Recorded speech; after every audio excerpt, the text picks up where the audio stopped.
Izo ni indirimbo zaranze amasengesho yo kugurura igikorane cy'iminsi 3 kuva kw'igenekerezo rya 9 gushika ku rya 11 Ruheshi uyu mwaka, cyateguwe n'abagumyabanga b'umugambwe CNDD FDD mu ntumbero yo kwibuka no kuzirikana iragi ry'umuhisi Perezida Petero Nkurunziza, cyabereye Ngozi ku kibuga cy'umupira cyitiriwe agasaka ka Runyonga.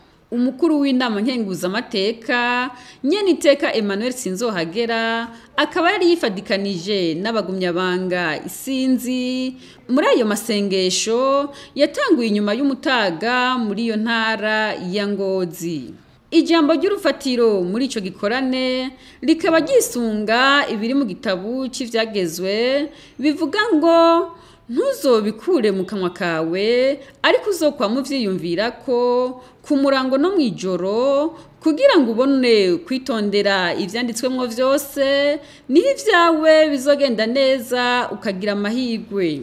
Nyeniteka SINZOHAGERA asanzwe aserukira imbere y'amategeko ishengero rya Methodiste Uni mu Burundi, akaba ari we yatanze inyigisho z'uyo musi aho yasengeye n'Uburundi. Musiguro yatanze yishimikije ijambo ry'urufatiro ry'ico gikorane n'imirongo imwe y'ivyanditswe vyera, aho yabwiye abaraho kwitondera ivyagezwe ari navyo bibereye umuntu wese.